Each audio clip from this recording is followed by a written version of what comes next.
Hi, this is Jack Stanley, and I want to talk about Thomas Edison and his hiring practices at times, not all of them, and a little bit about some of his interviews with the reporters and things he did.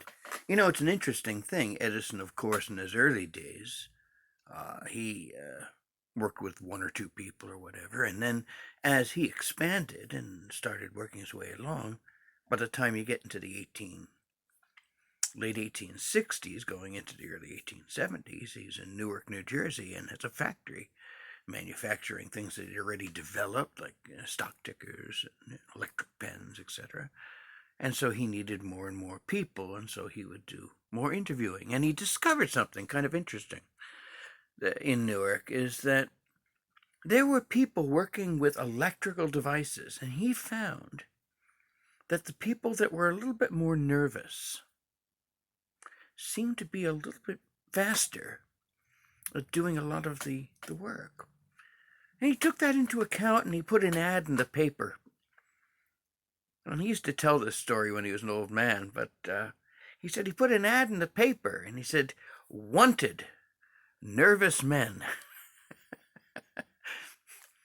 And Edison said it had a date. And he said the morning of that date, what a collection of nuts I had waiting for me. In the office, they were bouncing all over the place. And he said there he met a number of the people that would become very much involved with the electrical industry. But he never tried it again. He said there was just too many nuts. Um, and then, of course, once he gets to Menlo Park, it's a little bit bigger. And he's hiring and firing and taking on people and teaching young people and doing all kinds of various work, hiring, finding different ways to hire. When he would work with the lighting system, what he would do, he'd just totally pirate the entire thing, mess it all up. And then he would send each one of his applicants to wander around through it and see if they can fix it. That would answer almost every question for Edison. He liked that sense of curiosity. He liked that spark. And then, of course, as time went on, he became more of a manufacturer than just a total inventor, and that is West Orange. And that becomes a massive, monstrous complex in which he would hire all kinds of people. And he actually, as he started the company, and there were so many different divisions, he put many people in charge of hiring their own people, doing the interviews, etc. Only in special circumstances would Edison be involved. And of course, when Edison was really busy, he didn't really have time.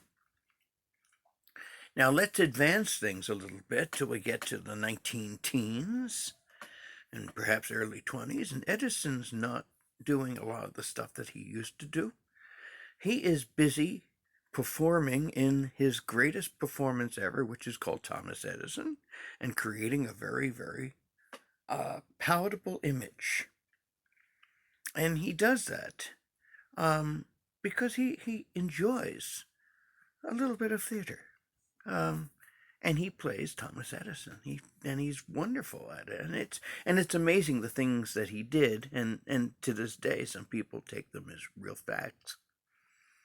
Of course, he had hearing loss, as we all know, but he became exceptionally deaf when someone else was trying to talk to him. He couldn't hear a thing, unless it concerned money. And then, all of a sudden, people noticed that he heard a lot better. It was interesting. Another thing that's kind of interesting about Edison is the fact that as we get into the late teens and early 20s, you have a lot more people coming from universities, and people that are trained in mathematics and science and whatever, who looked at the world and Edison's ideas with suspicion and had a totally different outlook on the world and the world of innovation, science, etc. Edison felt that people that go to college didn't seem to learn too much. Now, he's kind of self-educated, and he had his own areas that he was good at. He was terrible at math. I mean, and when people would try to explain it to him, people would watch his eyes just glaze over. He just didn't have any interest in mathematics, and he tried, but he was just bad at it. And so when a lot of these guys would come in, these individuals from college with doctors and this, that, and everything else, and Edison came up with a test to basically weed out the college graduates that actually knew something from the rest of them, because he felt that having a degree didn't mean anything. He said he wanted to find out if you had some common sense, if you had knowledge, well-rounded knowledge in his ideas. And so he came up with the Ignoramus Test. And from this Ignoramus Test, he would hire advanced men. These were individuals who would work around the factory, taking notes, noticing where things could be improved, etc., like that, using their expertise and knowledge. And so he would give them these tests, and there was absolute pandemonium about the test, and colleges were screaming about it, saying, that's not a test, that's just memorized knowledge, and blah, blah, blah. And Edison said, well, that's what I want. And he said, I'm the one hiring this, and so he fought against all the critics. It's an interesting test. Let me give you a couple of questions. Start off. First question. You come in, Mr. Edison, I'm a scientist. He'd say, great, here's your test. Question number 1, who shot Abraham Lincoln? Question 2, where is the river Volga? Question 3, where are the best washer machines made? Question 4, which was a hint. How much yarn does it take to go from New York to Chicago? That got a lot of interesting answers, that question. And then it went on and on and on. It was like 150 questions or so. And it was basic knowledge as Edison saw it. Now, what Edison was looking for, not necessarily was having all the questions answered. He was looking at the response. He wanted to see how they responded to the questions. Now, here's an interesting fella who took that test. I happened to do a little research on him, and his name was Curtsey. And that was the name that everybody called him at the factories. And he was a Weisenheimer, let's put it that way. And he had a good sense of humor, and he was kind of artistic and a little crazy. And so he took the Ignoramus Test because he had a degree, and he got to that question. How much yarn does it take to go from New York to Chicago? And he said, this is the limit. And he wrote on the test, balls and balls and balls and balls and balls and balls. And that's what I think of all your questions, Mr. Edison. He got hired. I think that's pretty cool. And so Curtsey actually got into the record division, and he became an inspector for the Diamond Disc Records. And when he would write his notes to Edison, it was fascinating to look at them, because he would do a little artistic piece with each critique or lack of critique. He had a picture for a happy record. He had a picture for a pretty happy record. He had a picture for a content record. He had a picture for a not too good record. And he had a picture for a really bad record. And he drew all these pictures of each one. And Edison finally kind of said, just tell me how the record is. I don't need, Leslie's illustrated with each one. But it was kind of fun to look at Curtsey's work and his notes and his various things that he wrote in his book. I remember going through it. And he was obviously a very, very creative, artistic individual who wasn't sitting too solidly on things. And Paul Kosakov, who worked for Edison, talked about Curtsey for a little while, and he mentioned that he went into a rowboat with a heavy anchor tied to his foot and threw the anchor off, and that was the end of Curtsey. Committed suicide. Sometimes artistic folks do that, but he took that test, and he showed he had spark and That is what got Edison all excited. It wasn't answering all the questions, because he knew you couldn't. And colleges just didn't get what he was doing, and I understand. He was looking for specific people.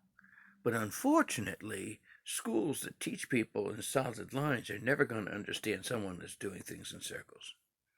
And that's what Edison was doing. His hiring practice were interesting. He would often ask your religion. And there was a fellow that took it who wrote about this, and he said he took the application, and the fellow, and he said, "What's your religion?" And he marked it Hebrew, and Edison said, "Hebrew. We're all going to the same place anyway." And on he went, and the fellow sat there and said, "I realized at that point that Edison was not at all anti-Semitic at all. He was just Edison, okay?" And another fella who was a reporter told a fascinating story about Edison doing interviews. He just happened to be sitting there and watching. And he said Edison loved to tell stories and tell jokes. And he said many times we would be sitting there, and he said at the desk, he usually kept a jar of dirt and stuff like that, and in case of emergency, and I will explain. He said that Edison would be telling a story or whatever else and laughing, and an individual come in and said, "The press is coming."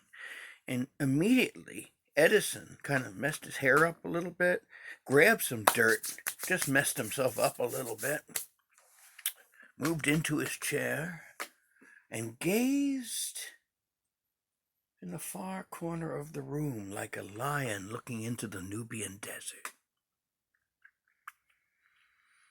And so when the reporter would walk in, Edison is just locked into thought. It's really good. I mean, as I've mentioned before, Edison loved theater. And he loved performing, and he got to star in his own show called Me. I mean, it doesn't get any better than this. I mean, he was having a hell of a good time. And so he would sit there, and the reporter would start feeling a little uncomfortable. Go, and then suddenly Edison would slowly break off his gaze. And like that lion in the Nubian desert, slowly turn his head and look in the direction of the reporter.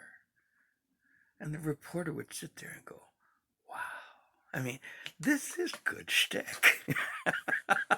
and this is so many times you'd find reporters writing in their article, "I interrupted the great wizard of thought." I mean, it was the great wizard of shtick, actually, but it was really kind of neat how he did that. I think it was really quite fascinating. And many interviews. I mean, on his birthday every year, he'd wait for the right question, and then he'd let him have it. They'd say, "How does it feel to be a year older?" And he'd look at them and say, "That's a hell of a question to ask an old man." Or he'd say, "Feeling fine as silk," and do a high kick over his chair. You know, just to do a little shtick.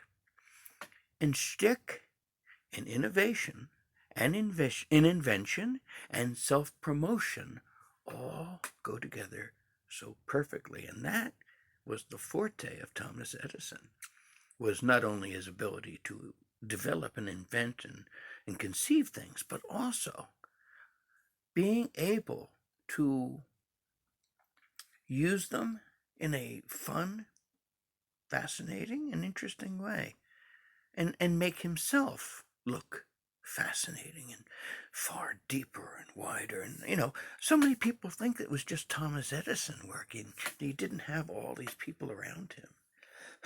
Excuse me, people from, you know, all the way back to Newark, like Batchelor and Cruzy and the Otts. And, you know, even his wife was introduced to him by Fred Ott, wasn't he? I believe it was Fred Ott or John Ott. It was one of the two. I think it might have been John, come to think of it. But there's so many different things that Edison did with the press. There's so many different things that Edison did with hiring. I mean, we've already looked at trying to hire musicians. A lot of times he would have similar concepts and understandings of hiring with other people, like when he had to work with someone in making composition for recordings. He would sit there and say, "I had an assistant Jonas Ellsworth. And he died, but he didn't leave the formula for this type of record, blah, blah, blah. We're trying to find someone who can come up with something like it or better. And he would send someone on their quest. And of course, he knew exactly what the recipe was, but he was trying to find people that might develop something better.